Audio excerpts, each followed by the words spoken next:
All right. Welcome to the ninth Symposium on Environmental Justice and Health Disparities with the University of Maryland Siege, Community Engagement, Environmental Justice, and Health. My name is Pamela Bingham. I'm the operations manager for the Siege at UMD in the School of Public Health. And we are really excited today to have another outstanding panel who's going to explain a product they're developing called the HE-Jet or the H-Jet.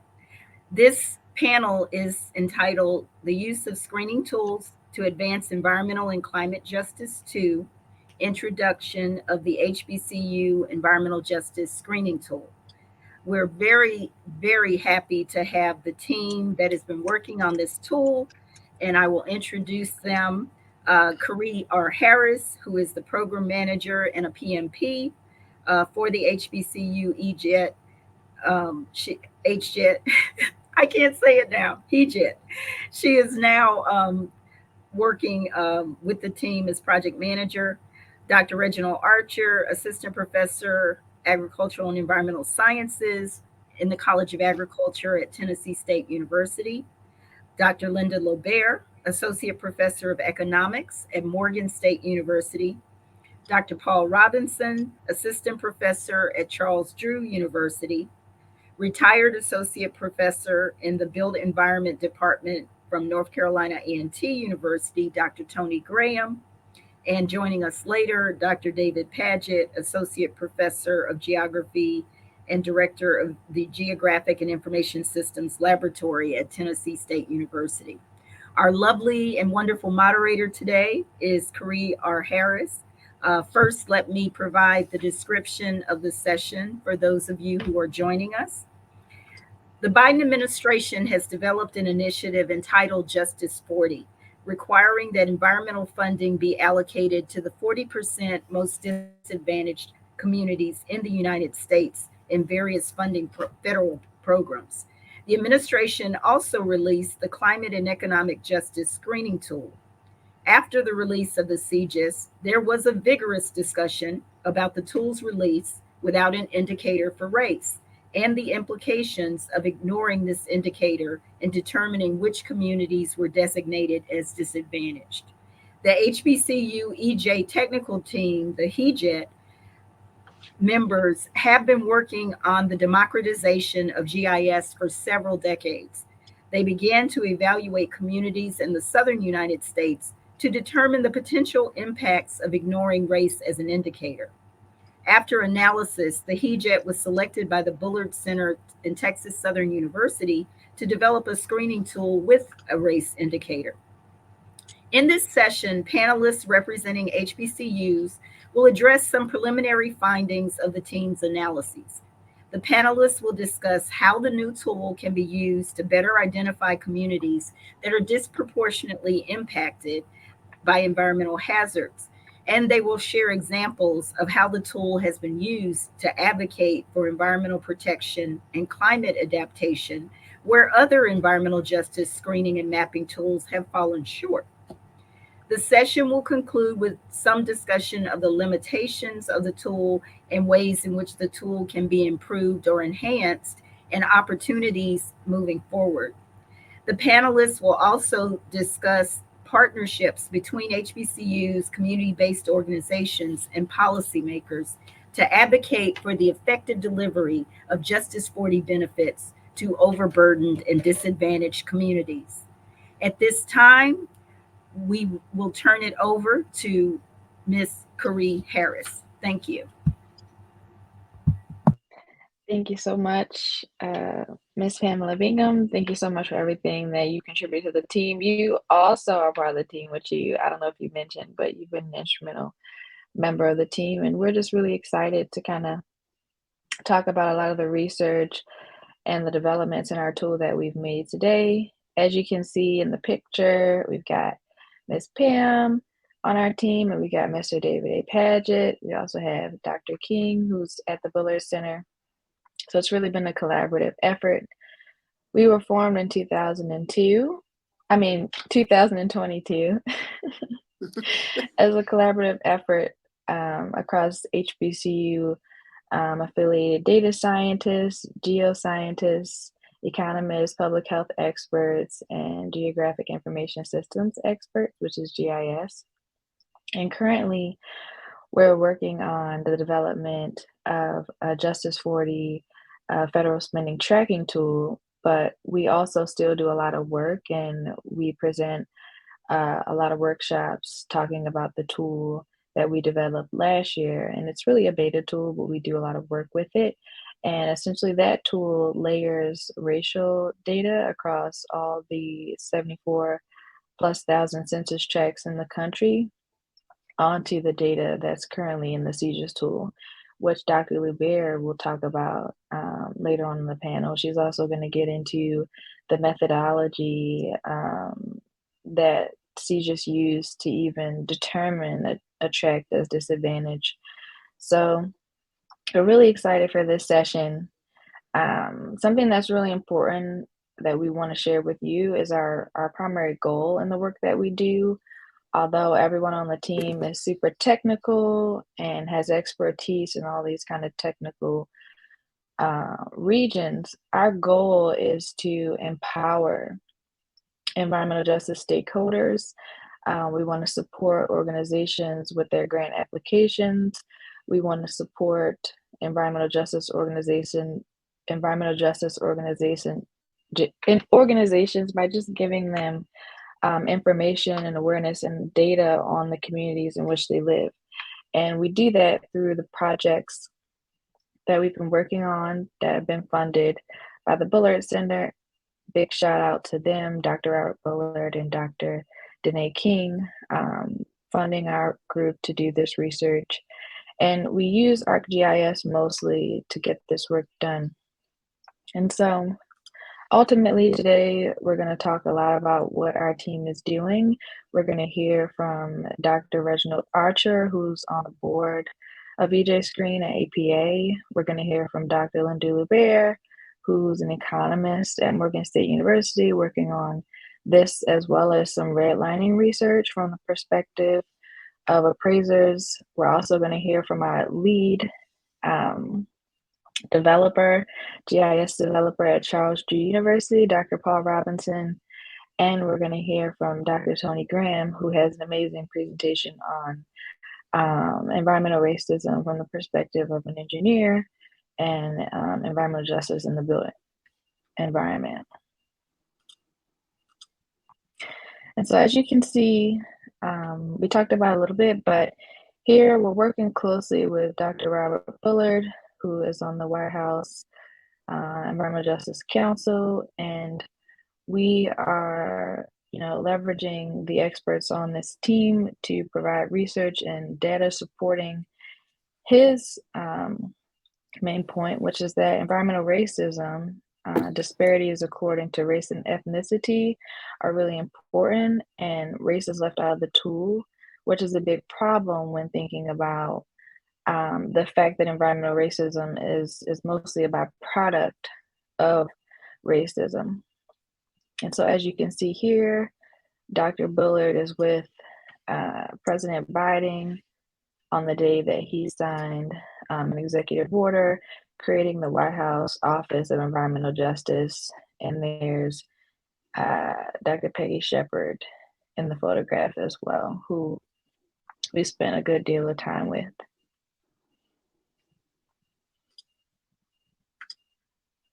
And so what I'm going to do is pass it over to Dr. Reginald Archer. Again, he's a professor at Tennessee State University. He's also a GISP, meaning he's an expert in the environmental, in the GIS environment. And he has an awesome presentation for you all on how to leverage EJ Screen to support environmental justice organizations and further the information that you have on the communities that you're a part of. We can just pretend that they're giving you a round of applause, Dr. Archer. Right. Yeah, thank you, Ms. Harris. I also wanted to just go back real quick and recognize Administrator Michael Reagan from the White House as well. I'm going to talk about just real quick correction. I'm associate professor at Tennessee State University, and I would like to discuss today. I'm going to give an overview of the EJ screen, which is the EPA's environmental justice screening tool. And we're building on this whole conversation today. We're going to be building on how we started the conversation yesterday. When Reverend Barber spoke, he asked the question, where are we? And so these tools that we're about to demonstrate really literally will help us to understand where we are in the context of environmental justice, environmental injustices, environmental justice issues, and the tools that are available to us to identify and locate our communities, our homes, our residences, our businesses, etc., in these places. And one of those tools is the EJ screen. We can skip to the next slide. So a little bit of background. The EPA developed this tool several years ago, around 2014. I think it came out in 2013, so at least 10 years ago. And it builds on a 2010 report from the National Environmental Justice Advisory Committee on EJ screening and prior EPA experiences. The tool is developed to be nationally consistent or use nationally consistent data sets. And what does that mean? That means that data is collected all around the country to help us to understand our environmental impacts and environmental justice issues.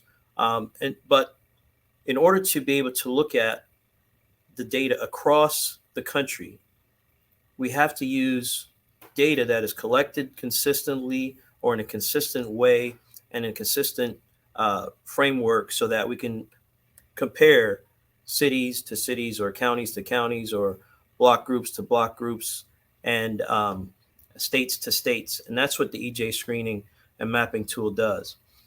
The gist of the tool is it combines environmental and demographic socioeconomic indicators. The other thing about the tool is that it's web-based. It's a GIS or Geographic Information System tool, and the data is web-based and it's free to use, freely accessible to the public, and you don't need to download anything except the reports when you're done with the analysis that you can do in EJ screen. EJ screen is a tool that has been peer reviewed by expert and continues to be peer reviewed by expert and scientific advisors. I sit on one of the scientific advisory boards for EJ screen currently. And so that's a little bit of the background of EJ screen. Some of the key features, there are several ways that the EJ screen represents progress relative to prior efforts. So there are 13 environmental justice indexes in the tool. There are updated demographics collected annually or annually updated data collected from the U.S. Census Bureau and the American Community Survey. So that is average over 5-year time periods. Again, it's web accessible, and you can print reports, maps, bar graphs, and different ways to examine the data, and I'll get to those here shortly. It's also something that is interesting about the EJ screen now is the resolution of the maps have gotten much better. When it initially started, we're about 3 or 4 times better than it was when it first started. So in the last 10 years, it's really, really improved how we can view the maps. And that resolution refers to now we can look at data at the block group level. In addition to that, you can also download raw data from the EJ screen. As I was mentioning earlier, there are 13 environmental indicators, 7 socioeconomic indicators, 13 indexes, EJ indexes, and that's a combination of environmental and socioeconomic indicators, as well as some supplemental indicators, and I'll show you the list of those and what those consist of here in a moment. The tool also provides a number of capabilities, including color-coded mapping, as well as being able to generate reports for a selected area, an area that you select. You're also able to bring in your own data or your own maps and your own geographic areas into the map so you can see what they look like and compare them to what the indexes show you. So here's just a table of the environmental indicators. There's a lot of details here, so I won't go into every one, but the key mediums, we look at air, water, and some other aspects, waste. And you can see the different indicators here: particulate matter, 2.5, so PM 2.5, ozone, diesel particulate matter, air toxics, cancer risk, air toxics, respiratory hazard index. So each of these indicators are brought into the environmental justice screening tool and combined with demographic indicators that I'll show you here in the next slide.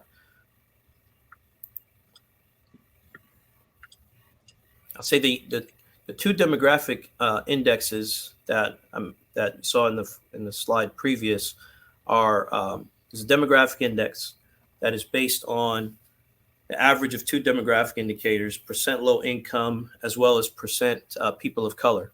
And then socioeconomic, supplemental indexes. Supplemental demographic index is based on the average of 5 socioeconomic indicators. So quite a few different factors that are brought in to develop these indexes in order to provide the user with the best information possible in order to have a better understanding or be able to screen out where there might be some issues that might need some further understanding. So we'll get into that here as well. The people of color, go back to that screen. So people of color, socioeconomic indicators, the percent of individuals of a block group who list as their racial status as a race, low income, unemployment rate, limited English speaking, less than a high school education, under age 5 and over age 64. And for each of these indicators has a complete description of what they explore and why they're used by the EPA at the EPA website. So if you're interested in any of these indicators, or if you have questions about why, the EPA EJ Screen website has a complete list of helpful information to help you guide you through all of these different indicators.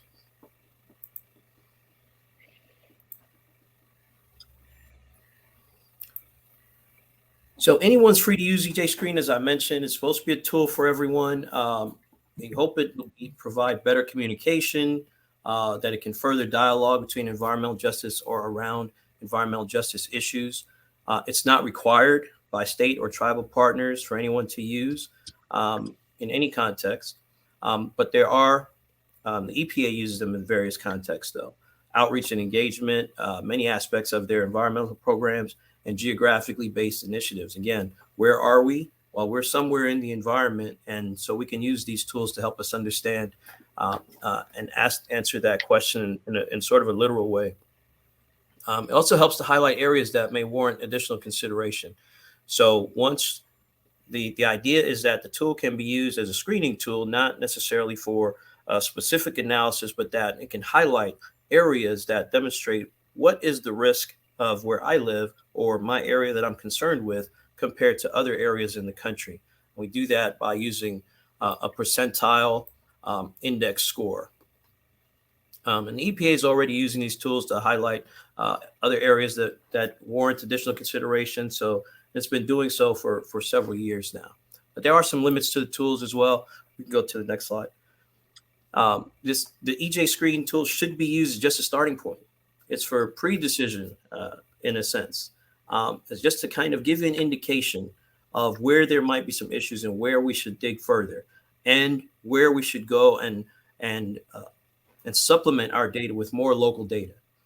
So local data really tells the true story of where the environmental issues might be. But when comparing them to other areas in the United States, that's when we would look at EJ Screen and highlight those areas. So again, it's a baseline screening, and it should not be used to label areas as EJ communities, but it can provide some indications. I mentioned the demographics are based on this 5-year averages of the American Community Survey data. The environmental and proximity indicators are screen level proxies. So they don't provide actual exposure or risk, but they provide a way to compare our data to other parts of the country. And of course, they don't cover all of the environmental indicators or issues. They don't cover all community issues. And we should also consider additional local information. Those are some of the data and tools that you may be able to bring into EJ Screen as needed. The EJ Screen is also based on historical data. So it's not always updated data. It's historical data, and it's may not necessarily be the newest data, but the one thing we can be sure of is that it is data that has been collected consistently across the entire country, collected in the same way. But it's important to understand how the data is collected and when the data is collected. And again, all of the documentation about everything in the EJ Screen is included on the EJ Screen website.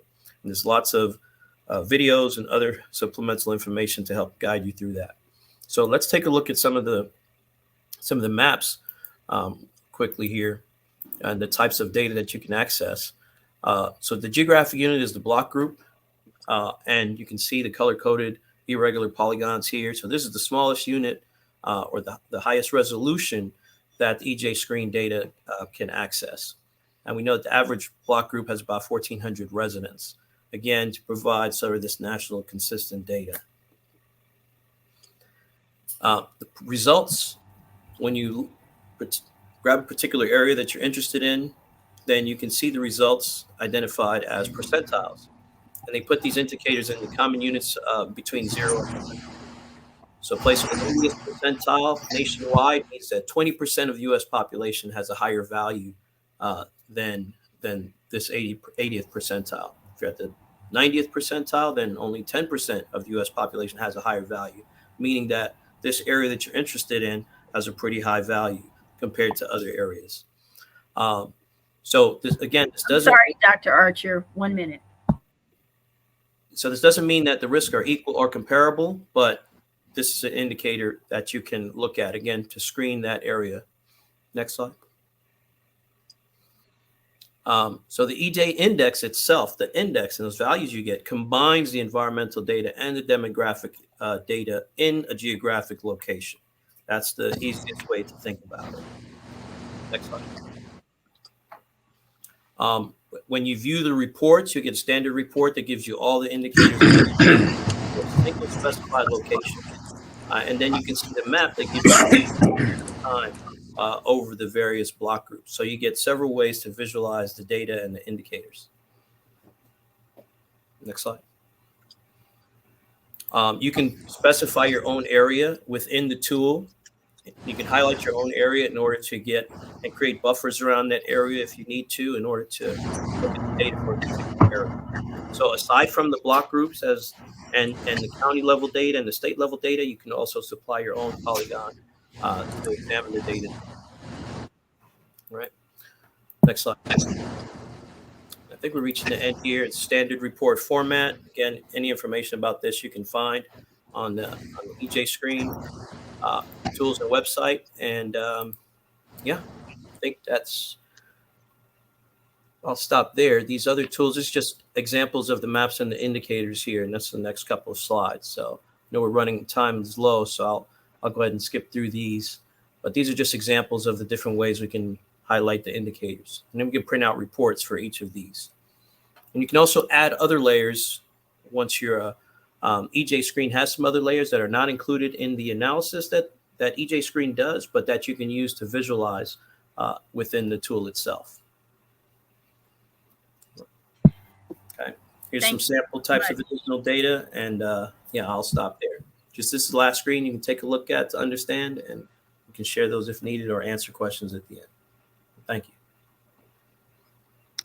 Hello, everyone. Linda Lubert.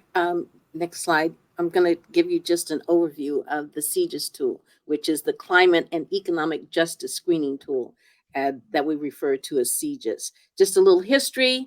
It's a critical component of the Biden-Harris commitment to advancing environmental justice. So it's kind of referred to as Justice 40 Initiative. And it was signed into as an executive order back in January 27th of 2020. It the deal was that there was a need to have a geospatial component, a mapping tool, so that the federal agencies who would be making sure that environment, things were being taken care of from their aspect, they could have something to identify disadvantaged communities that were facing burdens that were related to climate change, environment, health, and economic activity opportunities. Next. So the government agencies, that were tackling these climate crisis, they were going to be providing investments in 7 areas. 1, climate change, clean energy and energy efficiency, clean transit, affordable and sustainable housing, remediation and reduction of legacy pollution, and development of critical and clean water and wastewater infrastructure, as well as training and workforce development. Here again, they needed to identify, well, who were these where were these disadvantaged areas and communities? So, which brings in that whole geospatial aspect. So the CGIS, they developed this tool, CGIS tool. It's a web application, and it's an open data platform, and the open source community is there to help policymakers, as well as the federal program offices, make a better decision about where they're going to direct the benefits of their particular program. So we're talking about all of the federal agencies in the government, or those that had something to do with climate and environment. So the tool, again, is an interactive map with indicators and displays the communities that as being identified by the Council on Environmental Quality definition. Oh, yeah, that definition. What is that definition? I'll get to that. It makes the list of communities that and other data sets available for download, so that people who are trying to get the monies or benefits out there available to them for the public. Next. So how are we going to define disadvantaged communities? So they came up with this. Communities are considered disadvantaged if they are in census tract that meet the threshold for at least one of the tools categories of burden. And you can see this map. It's like been identified, and these are the census tract. Next. So communities are considered disadvantaged if they are located in these census tracts that meet the threshold for at least one of the burdens. So this tool that CGIS came up with uses data sets, and Reggie kind of talked about some of the data sets that's already out there for understanding what's going on in our communities. Uses as indicators of burdens. So 1, again, at least at or above the threshold for one of them, environmental, climate, or other burdens, and 2, at or above the threshold. And using this word, a threshold, so you have to understand they came up with thresholds for an associated socioeconomic burden, and also if a tract is completely surrounded by disadvantaged communities and or at above the 50% percentile for low income. So the idea was to secure environmental justice and make sure that there was some economic opportunities for these disadvantaged communities that have historically been overlooked. Next. So let's look at them really quick. The first one is climate change. And now you can see 1 through 5, all of the burdens that they came up with and what percentile you had to be above, at least, and a socioeconomic burden of income, low income. So that was for climate change. Next, the next one, this is the second one, energy burden. So Energy costs, what are those? The actual definitions that you had to prove that you were at. Energy cost greater or above the 90th percentile. Your particulate matter in the air greater or above 90% percentile and low income. Next, the next one, the third one, health burden. So we've got the health. And so we're looking at asthma, diabetes, heart, and low life expectancy. And again, also low income. Next, housing burdens. So what with housing burdens? So they have some definitions exactly for that. Historic under investigation, housing cost greater than the 90th percentile, lack of green space, all of these different things, including lead paint greater than the 90th percentile, and low income. Next, pollution legacy burden. Well, what is that? Oh, okay. Those places like that had abandoned mine present, yeah, and that's a yes or no. Formerly used defense site present, yes or no. Hazardous waste site, are you that's close, greater than the 90th percentile.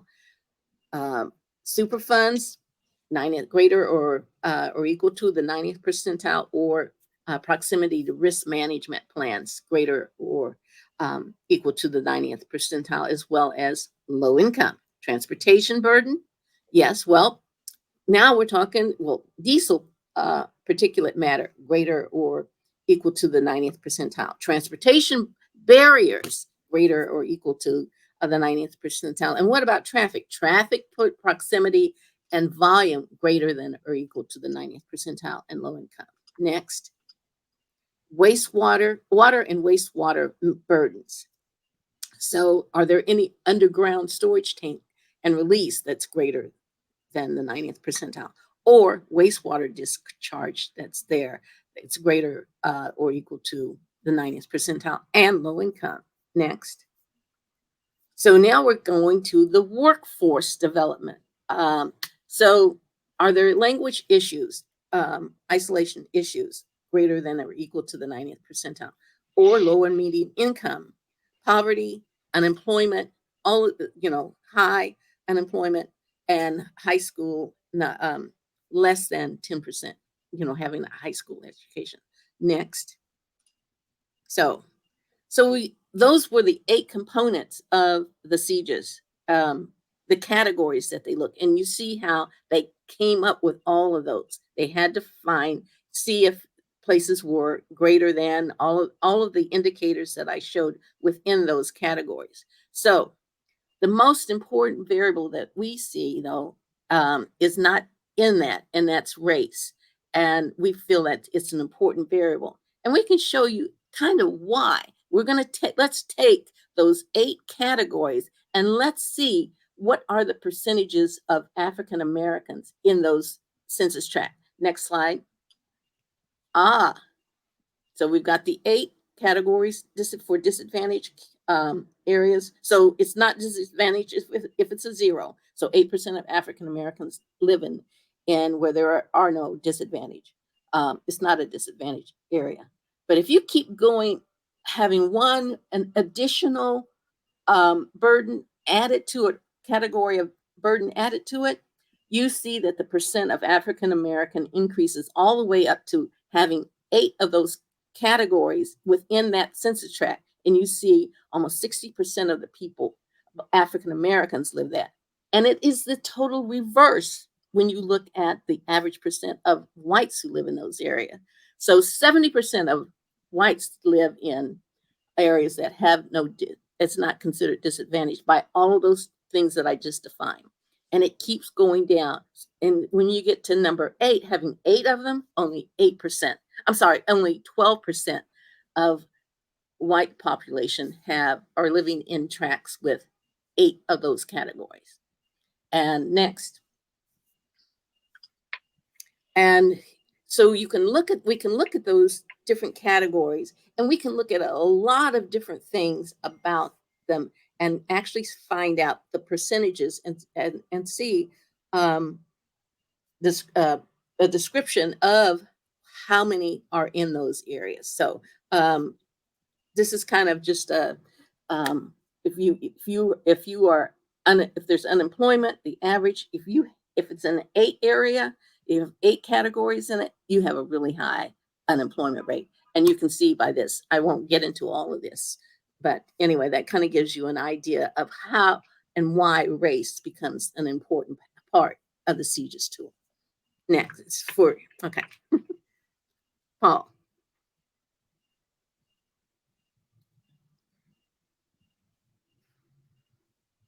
Paul. Dr. Robinson.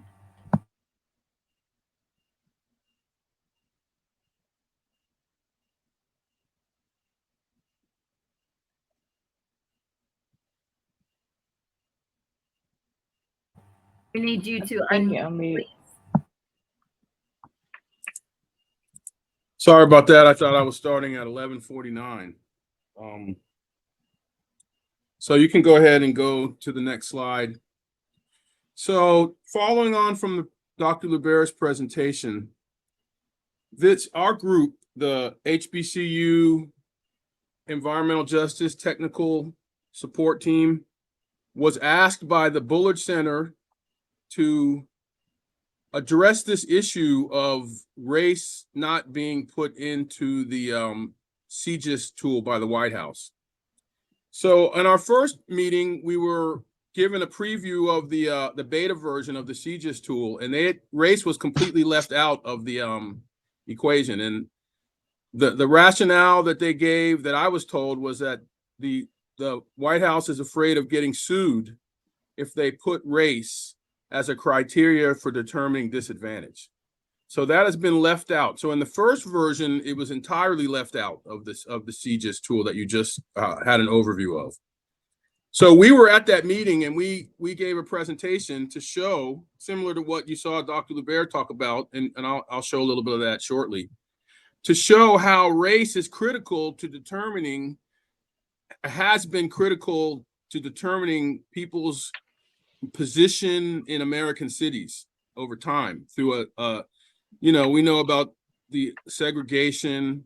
There's, any group of people in any nation state or any territory go through a dialectic process of kind of settling out. And you have winners and losers. You have some people are on top, some people aren't. And in American cities, being white meant you're going to be on top, right? You're starting ahead of everybody else.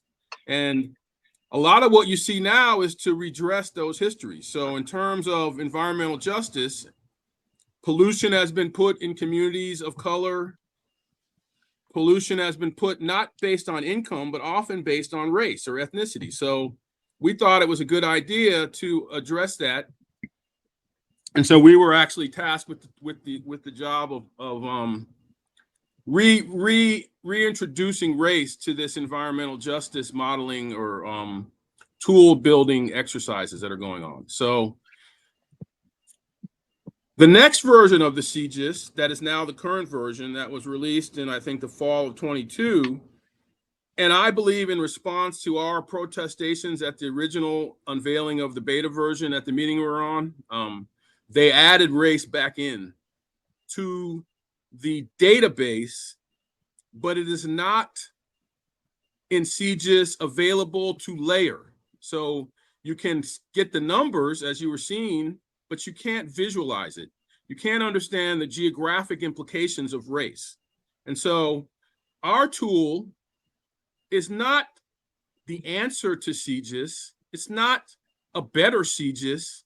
It's a supplement of CGIS, which puts important information back at the hands of the people that would be using that tool. And it also sets in context because race is a very local phenomenon, right? Black people or people of color in cities are at odds with people in their same cities, not with people across the country that are, of a different race or something. So you got to understand how race played out in a metropolitan context. And so we're going to go ahead and look at some examples of that going forward, right? And so you can I was going to put it in chat. That's the tool. It's a public facing tool. It was designed for our a network of community-based organizations, but anybody can use it. So it's set up to support the Bullard Center and the Deep South Center's network of community-based organizations that we're working with. But again, anybody can use it. It has all the data from CGIS and a little bit of supplemental data that we've added. We have some flood zone layers that you can turn on and off there when you get to the very local levels. So we encourage anyone to take a look at that and use it if you find that fit. Sorry, on to the next slide.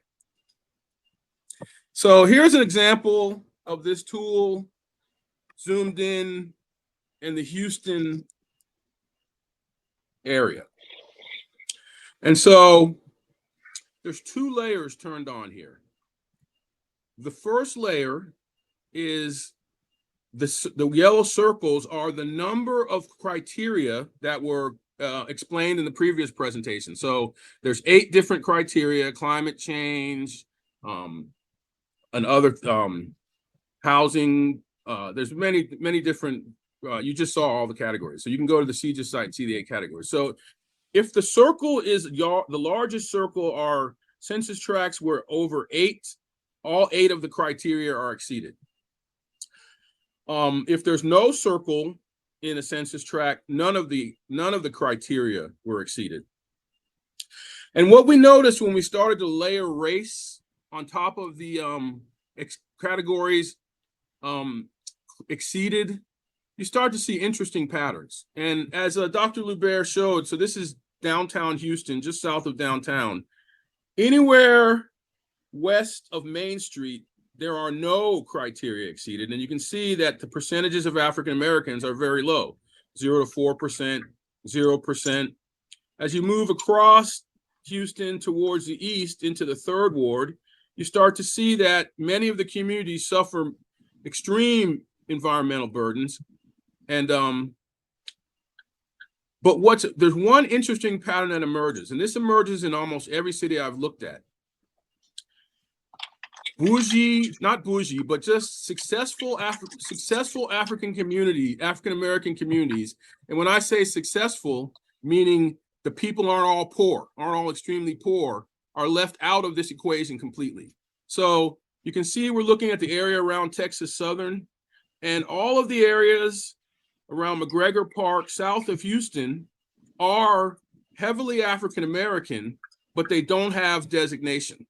Now, if you looked at the criteria that Dr. Lubert was showing, what you might find in these situations is that all of the pollution criteria are exceeded, but not the income criteria, right? Now, we know that pollution doesn't stop at the streets. Pollution passes streets, pollution blows in the air, it flows in the water.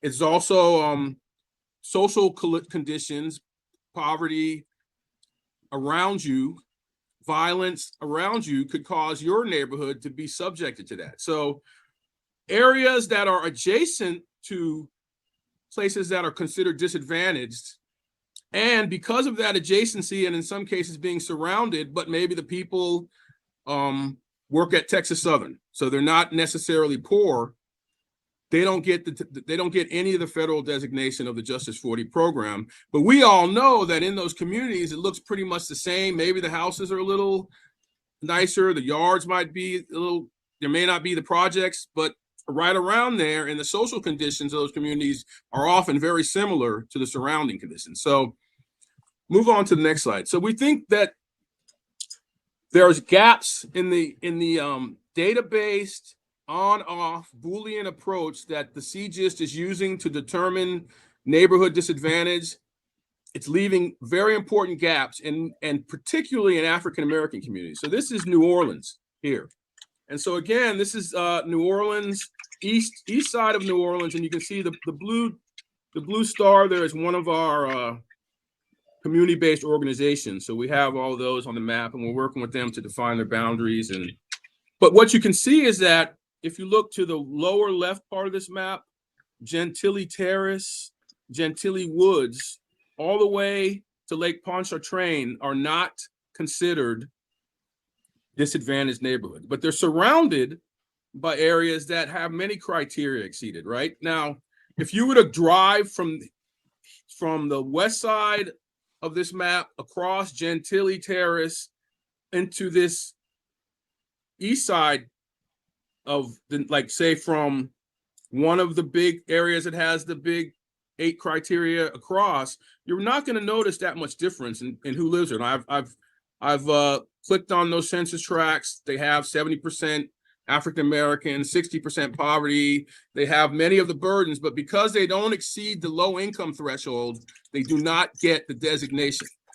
You can see over here east of our community center, you have the same thing. So you have these neighborhoods, and this is something that occurs in Black neighborhoods. It doesn't, as you saw on the other map, the white neighborhoods don't have any, most of them in most cities don't have any criteria exceeded, right? But you have these areas that in predominantly African American communities where neighborhoods are being penalized because they have many of the pollution burdens, but they're not low income.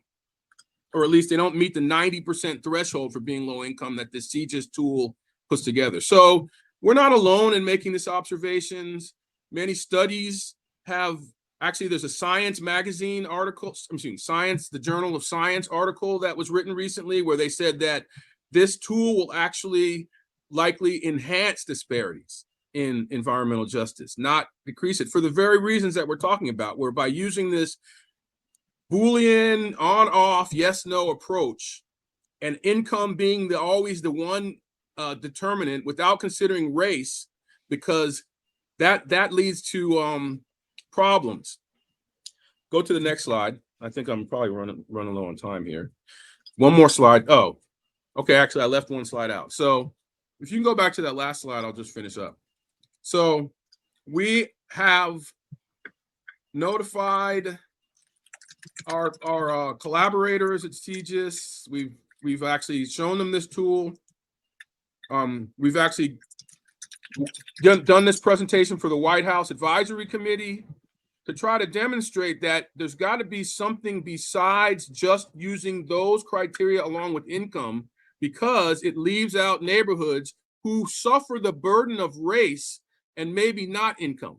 But we all know that African American life has been prescribed by race, regardless of income. Driving while Black has nothing to do with how much money you make. It has to do with whether you're Black. Being polluted while Black has nothing to do with whether your neighborhood is composed of people in the projects or people who work at Texas Southern or in the hospital or in the post office or whatever. It's still likely to be subject to the pollution of the environment, the surrounding community. So this is why geography and place-based specificity is very important. And so data-based approaches, and I'm not knocking the team at the Council of Environmental Quality at the White House. They probably didn't have access to geographers. They probably had programmers, doctors, health professionals who don't understand the importance of place. And when you map things out and understand the flow of activities, people, goods through space, that's what geographers do. And pollution, environmental equity, environmental justice has been proscribed by space and place and race and the relationship between them, in addition to income. So all of the money in the world can't save you from being polluted if you live in a neighborhood surrounded by other polluted areas because you're Black bourgeoisie or Black professionals. It's particularly in the South, African Americans of professional status, those of us who've made it, tend to live in areas surrounded by other aspects of our community. So this tool does not address that. And I think we've shown the case. And again, there's a Science Journal of Science article just recently came out to make that same point from more of a statistical perspective. But our tool allows our community groups to drill into their communities, visualize this problem, print out maps, print out reports from that very interface. And so that's what we're working with them to do. So I think I'm done. I'll take any question, or actually on to Tony, and then we'll take questions at the end.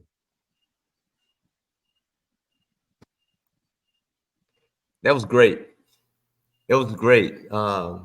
Linda was a great lead in to Paul. Reggie was a great lead in to Linda, and Paul, you summed it up exactly right. And so my take on it is a little bit different from everybody, because I'm coming from a perspective of the built environment.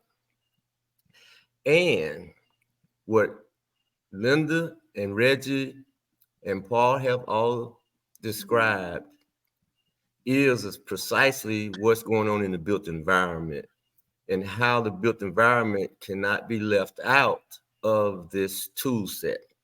And so, Karee, you go ahead on and start the part, and you skip that. We can make corrections on that later.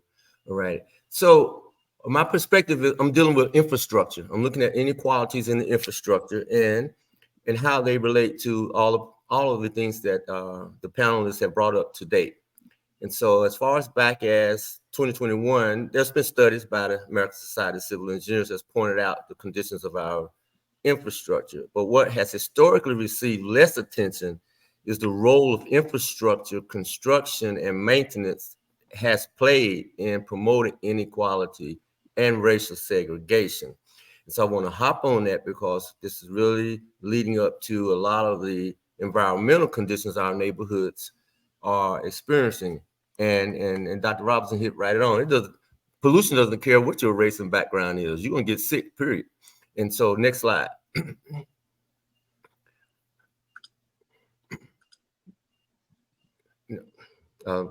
You went too far. Come back. Okay, thank you. And so in 1921, under the Harding administration, under the Secretary of Commerce, Herbert Hoover, federal guidelines were established for zoning ordinances nationally. And so here's where we got to be careful when we start dealing with things on a national level in guidelines and regulations and policies and ordinances. So the states took it to the next level, or people within the states took it to the next level, and they created a code of ethics that prevented anyone of another race moving into a predominantly white neighborhood.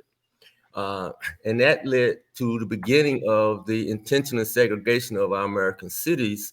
And therefore, the racism of the physical environment is built into a lot of our infrastructure.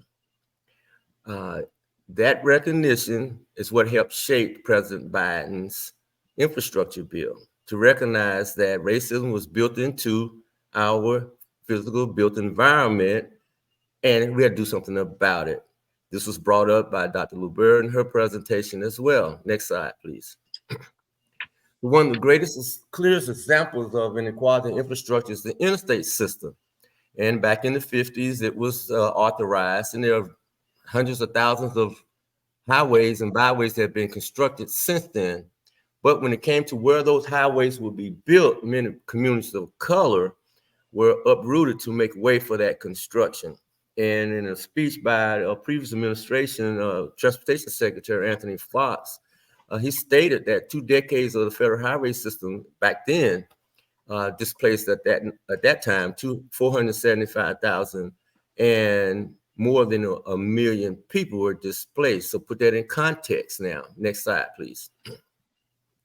So the intentional segregation of Black and brown communities have been a continuation of displacement of the infrastructure within our communities.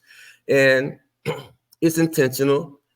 Segregation is an unwritten policy by our politicians to use infrastructure. And we've all seen this, railroads, streets, different kinds of streets. It's always been a funny thing, you can tell what side of town it is by when you go across the railroad track, and you know where you are, all right? And so that's not by chance, that's intentional. So this form of intentional segregation in most cities decimated or otherwise a sustainable community. And we have to understand this suppression of American history in terms of intentional segregation using our highways and byways. And so I read a recent article that tweaked my interest in and said that the interstate highway system did not cause all the problems facing urban communities. However, its construction compounded discrimination and exploitation and triggered a process that weakened our urban neighborhoods from which we have never fully recovered. And these tools that are being presented to you, it's talking about those things as we speak. So today's residential segregation in the North, South, Midwest, and West is not the unintended consequences of individual choices. It is otherwise well-meaning law or regulation, but it's the result of unhidden public policy. And so this policy was so systemic and forceful that its effects endured to the present time. And we see that right now. All right. So segregation by intentional government action is not de facto, rather it is what courts call de jure segregation by law and policy. Next. So cities and local politicians began a systematic and intentional segregation policies using these infrastructure components. Next. And so here's an example of a small community in my neck of the woods called Columbia Heights.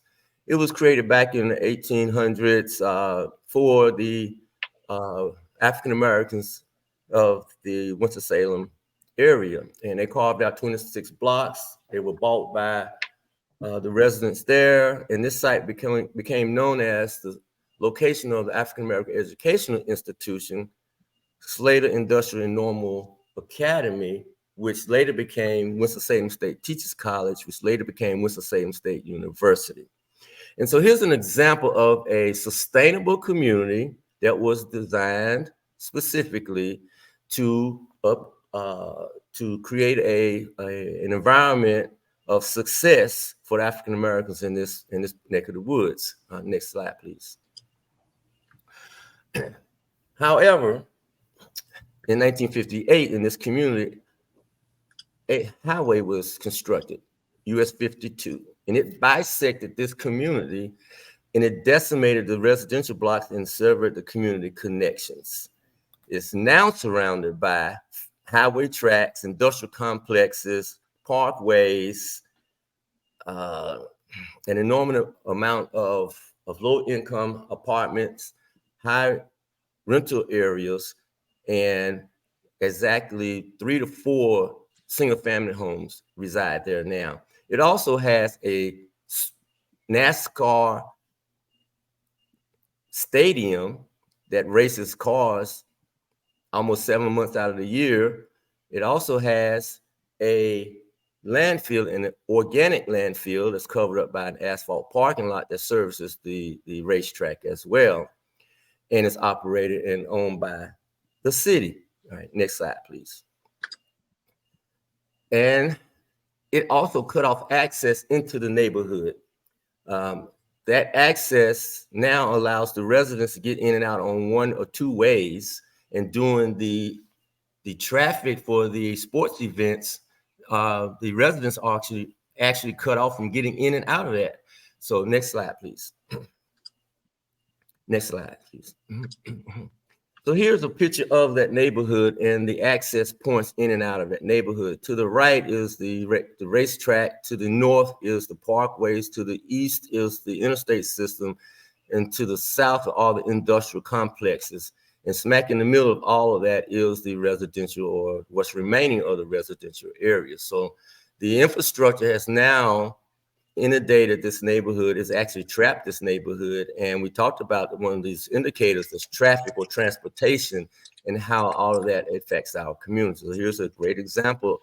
All of these indicators are trapping this community, and these residents living in there 24/7, 7 days a week, with no green spaces, no access in and out, in a continuous traffic volume 24/7, 7 days a week, 12 months a year. Next slide.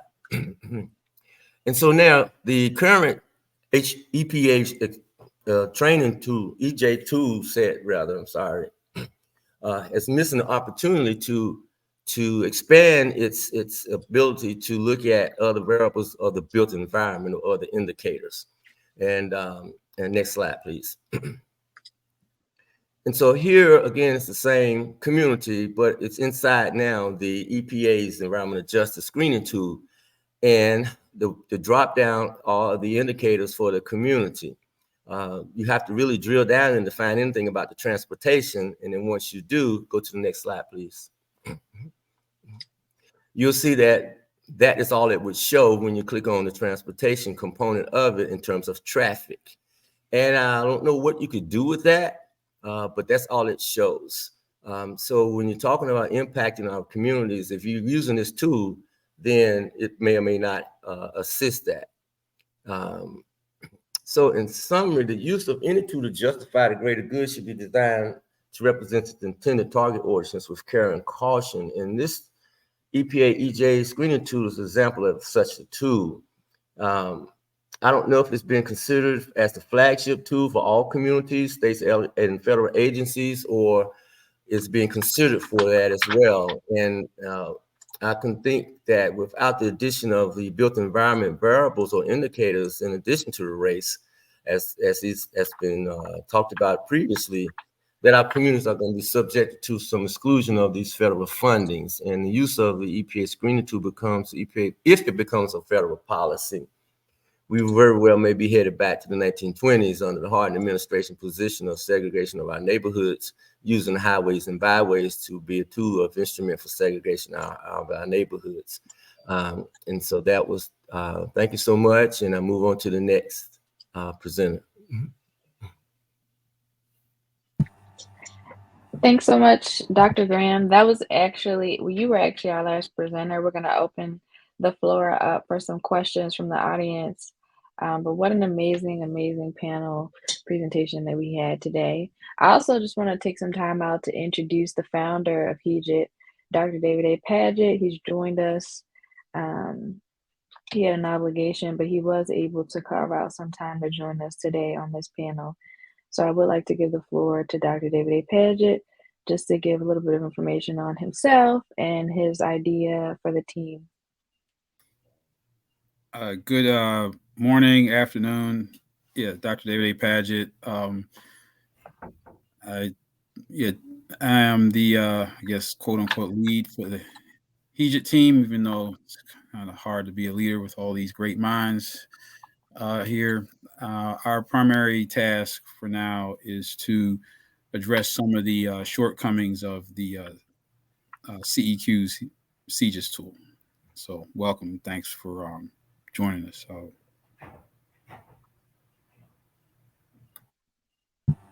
So thank you all. I believe that Dr. Robinson answered Taylor's question. I don't see, did you see any more questions in the chat? So Dr. Paget, you have a few minutes to kind of summarize and talk about the path forward. Yes, we are in the process of working on a tracking tool that will track Justice 40 funding to and through the states of Texas and Louisiana as our, I guess, pilot project for now. And the emphasis is upon the so-called red states, because these red states don't have their own state tools, except for maybe North Carolina. And so also there is more of an adversarial relationship even between the state environmental agencies and environmental justice stakeholders in these states. It's not a symbiotic relationship whatsoever, maybe not even commensalism.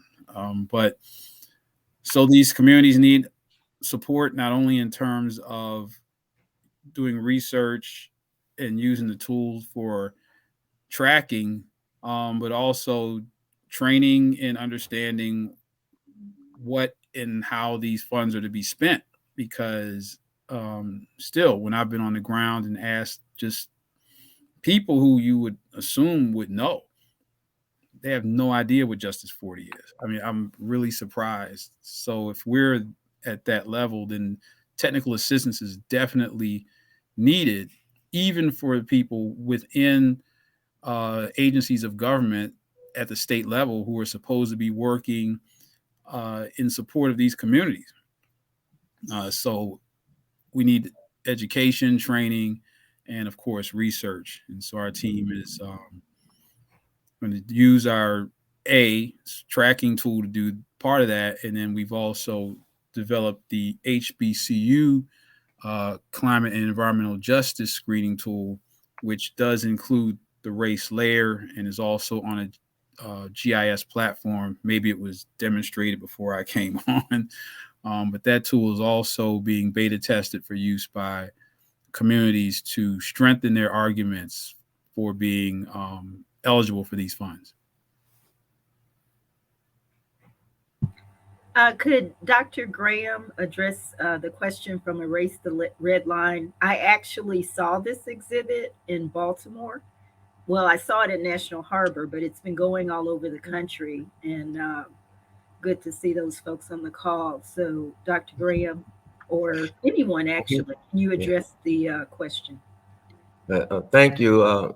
The answer to that is yes. Now, how we do it that's a different question, but that was the intent, to bring awareness to including the built environment into the conversation of adding it to the EJS tool set, so that communities can give input, comment-wise, pictorial-wise. Dr. LeBear is working on a survey tool that can be used to collect that type of data as well. So you can put that in there and develop this database, improve this database in terms of the built environment and the infrastructure, which is crucial to our communities. So that, yes, indeed. Anyone else? Would anyone like to respond to Lori's point about the need for accuracy of data?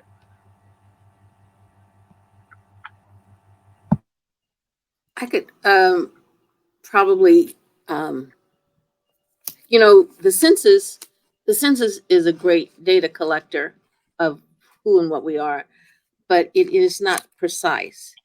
And when we're talking about issues of a community, the community is what is able to really provide an accuracy of what is going on and how things are, and numbers of people and what state they're in, and housing that's not up to standard, toxicity, all of these kinds of things. We can always approximate. We can use these high level data sources, but it is the community that can bring to the table an accuracy that would be missing. And one of the things that I think we're doing is going to the community and helping them to draw out, what it really is, as opposed to what the census may have said, or other large entities that have gathered data is saying. We are going to be very specific because we're seeing it day to day within the community.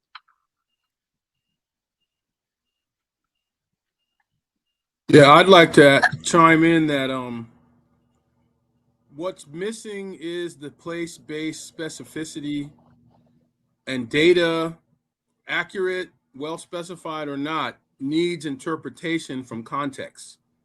And what I've seen, and I'm actually going to probably try to write a little paper on this, because every time I look in the city, the communities that are near historically Black universities adjacent don't have any Justice 40 designation. It's true. I just showed you it in Houston. Somebody in the comments said that area is Dillard University, where there's a gap between the surrounded by polluted areas. And I know that where I'm based in Watts, the area near Charles Drew University, which is no different than Watts and the surrounding community, does not have the designation. So what I'm seeing is that Black people in urban areas are being punished for being successful. So we're still segregated. So, but if you got your little job at the HBCU, and you got your little house nearby in the community, and you're living a little bit better, you're out. You're not getting no Justice 40 money, but the consequences of everything that the communities around you suffer from you're still bearing that brunt. So again, I link it to another. It's like, instead of driving while Black, it's living and working and being successful while Black. You're punished. I haven't looked at Baltimore, but I'm interested to see if the area around Morgan State has a similar situation. So how deep is this trend? Because I didn't know.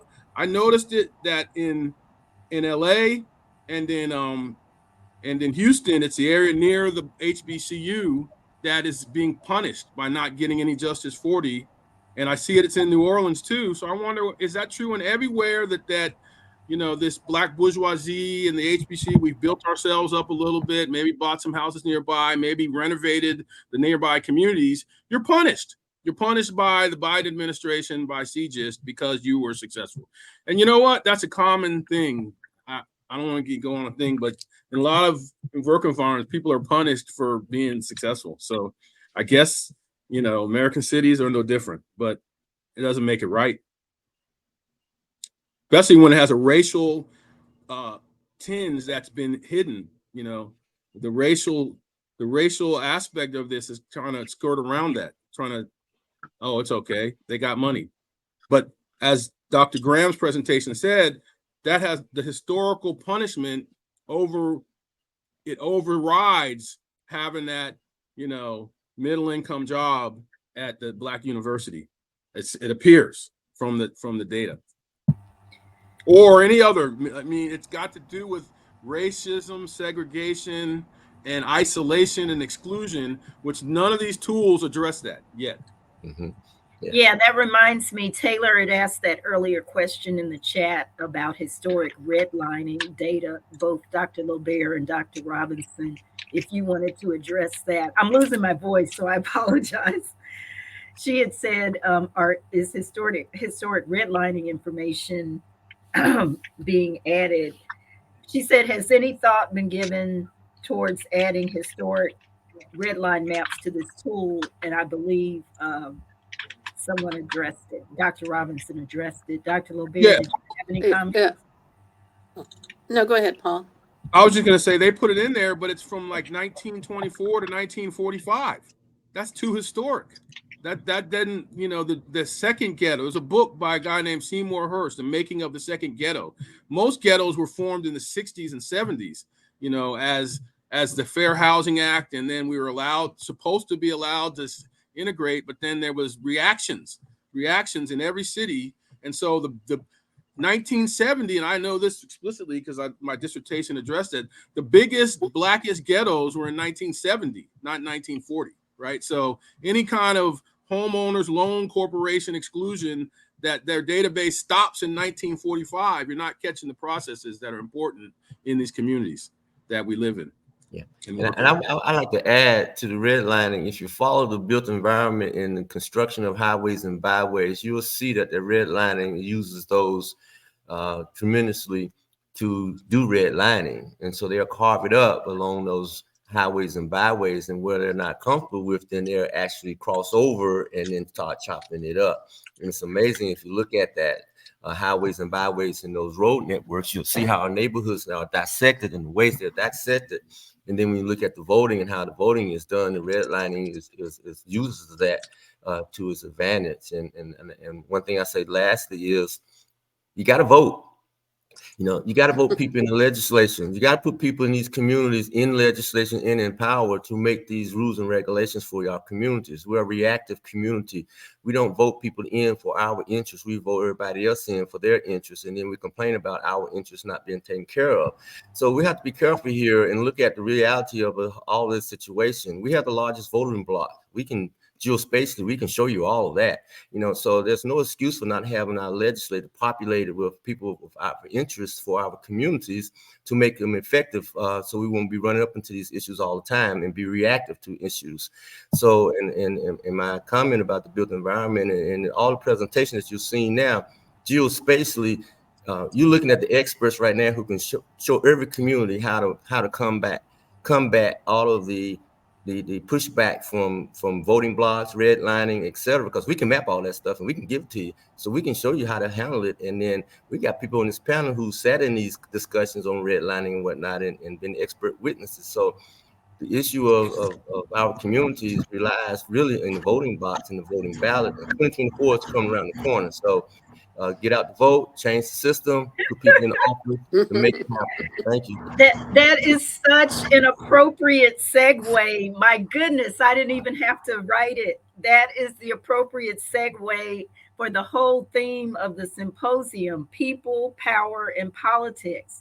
And we're excited to announce that you should stay on the symposium stream to hear someone who is going through exactly what Dr. Graham mentioned, State Representative District 86 of Tennessee, Justin Pearson, is the lunch keynote speaker to talk about what he has just gone through in Tennessee. And for those of you who do not watch the news, I don't know how you could have missed it. Justin is one of the young men. He was thrown out of his own state legislature, and Dr. Paget could tell us more about it, just for saying, I don't agree. This is not right. And he had to fight to get back in. So we want you all to join us in 5 minutes. People, Power, and Politics, the Fight for Justice in Tennessee with Justin Pearson. Thank you, speakers, Dr. Linda Lobert, Dr. Tony Graham, Dr. David Paget, Dr. Reggie Archer, Carrie Harris, PMP, Dr. Paul Robinson. Thank you so much for your work in this session. It covered all of the basics. Thank you, participants, for joining us today and engaging in the chat. We're looking forward to the future, but we know there's also a lot of work to do, because we are hearing from communities who don't know anything about Justice 40 and this money. And it will be nothing for other folks who are outside of these communities to come in and say, let us help you. Let us get this money and show you. So there's a lot to be done. Thanks, everybody. We're going to log out now.